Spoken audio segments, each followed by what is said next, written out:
Bonjour à tous, je suis heureuse de vous retrouver pour la rétrospective de l'actualité de la semaine du 21 au 27 mars 2022. En politique, 2 mois après la chute du pouvoir du mouvement du peuple pour le progrès MPP, des démissions en cascade ont été constatées. À ce jour, nous notons 104 membres qui ont abandonné le navire MPP, essentiellement des cadres. Au cours d'une conférence de presse le jeudi dernier, le présidium du MPP, conduit par Alassane Balaza Kandé, a déploré ces démissions. Durant cette même conférence de presse, le MPP a exigé la libération sans condition de l'ex-président Roch Marc Christian Kaboré. Selon le parti, la raison fondamentale du coup d'État étant la sécurité du pays, et vu qu'aucune charge ne pèse contre l'ex-président Roch Kaboré, il est inadmissible qu'il reste toujours en résidence surveillée. Justement, à la suite de cette conférence de presse, le président du MPP, Alassane Balaza Kandé, a été arrêté et gardé à vue par la gendarmerie nationale ce dimanche 27 mars. Il lui est reproché des appels à la révolte qu'il aurait lancés à la conférence en référence au fait qu'il a dit que le coup d'État contre Roch Kaboré a été perpétré par une minorité de l'armée et que le reste de l'armée était républicaine. Parlons sécurité, l'armée burkinabé a neutralisé mercredi dernier plusieurs hommes armés qui étaient sur le point de s'en prendre à un convoi de marchandises de première nécessité à destination de la ville de Titao. Toujours sur le plan sécuritaire, au moins 36 terroristes ont été neutralisés dans la région de l'Est. Au cours des opérations, 24 soldats ont malheureusement perdu la vie.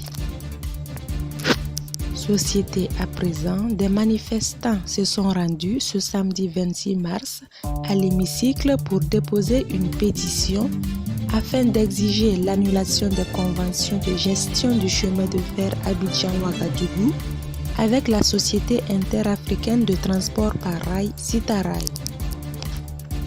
Une pétition a d'ailleurs été lancée pour exiger l'annulation des conventions avec Bolloré. La pétition n'ayant pas reçu les 15 000 signatures requises pour être réceptionnée à l'Assemblée nationale, c'est finalement avec une signature de 10 000 personnes que Nestorine Sangaré, présidente du consortium Burkina 2050, a déposé une lettre d'interpellation auprès du secrétaire général de l'Assemblée nationale, Norbert Tankouano. Et puis, la Fédération des syndicats des travailleurs de l'éducation et de la recherche FSINTER a clôturé les travaux de son deuxième congrès ce 27 mars. Des résolutions fortes ont été prises. À l'occasion, le bureau sortant, fort de 15 membres, a été reconduit avec toujours Souleymane Badiel comme secrétaire général. On en parle suite à l'effondrement de l'ouvrage en construction à l'université Norbert Zongo de Koudougou qui avait causé 4 décès et plusieurs blessés. L'organe de règlement des différends ORT s'est réuni en séance disciplinaire ce vendredi 25 mars au fin d'entendre les acteurs impliqués dans l'exécution et le suivi contrôle des travaux conformément aux recommandations de la mission d'enquête diligentée par l'autorité de régulation de la commande publique ARCOP. Des sanctions sont tombées. Il s'agit notamment de l'exclusion des sociétés mises en cause des marchés publics pour une durée de 5 ans. L'actualité sportive de la semaine a été marquée par la déculottée des étalons par le score de 5-0 face à l'équipe de football kosovare jeudi passé à Pristina. C'était dans le cadre des matchs amicaux internationaux. Les protégés du coach intérimaire Oscar Barro n'ont pas pu faire le poids.